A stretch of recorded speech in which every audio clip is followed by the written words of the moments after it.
So,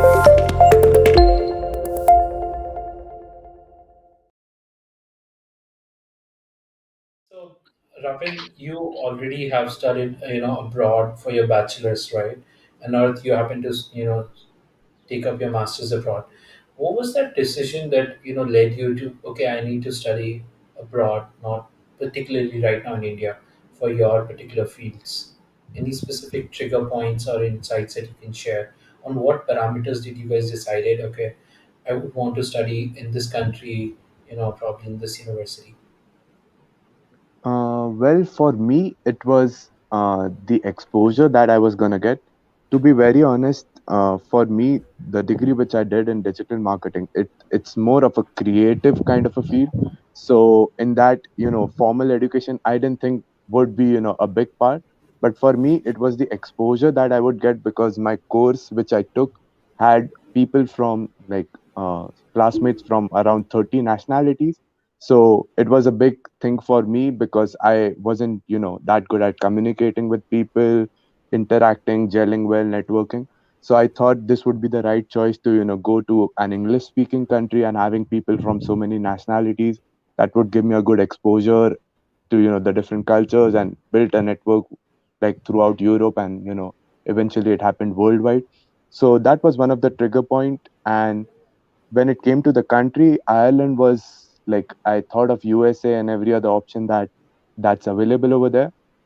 But in terms of visas and the language barrier, I thought Ireland would be the right choice for me because it's English speaking and it had 2 years of visas as well. So that was the situation, like how I decided to do a master's.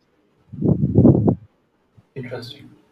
Yeah, what about you, Ravin, like for your bachelor's and master's? So I think for bachelor's it was slightly different. I think the reason was twofold. Firstly was I guess similar to Earth, just the architecture industry in India, right, at least education wise, even professional practice wise, I think is, I come from a history of like a lot of architects. My grandfather was the ex-director of School of Planning and Architecture, so I know exactly what's happening in the education sector and architecture in India because of him. My father is an architect as well. And firstly, like getting into an architecture school in India is very competitive, and the education has not stayed, at least back in 2012 when I was applying, and I could make a pretty educated guess that even now had not kind of met with the technology that was prevalent for architects in the rest of the world. So I think the major decision was like a curriculum one. I think, in order to have like broader horizons, it was probably a better idea to study abroad. But then obviously the second decision was obviously a financial one, because I think Hong Kong is a great place in terms of like, kids that maybe can't afford to go to America or the UK or Europe, where tuition fees might be slightly more expensive, because tuition fee in Hong Kong is slightly more affordable. And the University of Hong Kong, I think they also do a great job with offering a lot of like need-based scholarships. So although I got a merit-based scholarship, they also have some need-based scholarships. So you can show them your financial condition, and if they feel that you can, because the government of Hong Kong is very, very, very, very rich, so they are able to offer students good scholarships to come study there. And then for the UK for my masters, I think that was a pretty simple decision, because I established myself as um, a person in the industry in Hong Kong, and it was just the next move that made sense in terms of like being a stepping stone towards like even better things, even better access to technology, even better access to creators. Because as a designer or an architect or any kind of creative, there's like a few cities in the world that you really want to be in. London is one of them. It's a great place for creative people to be. It's a great place to establish a professional network.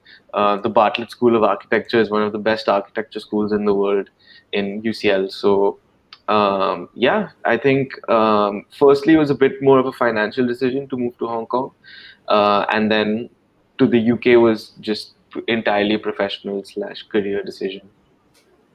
Absolutely. And I think this definitely indicates a pretty strong indicator that people don't move abroad for studies because their friends are moving or because there is a trend about it. So that's a very interesting insights that being shared.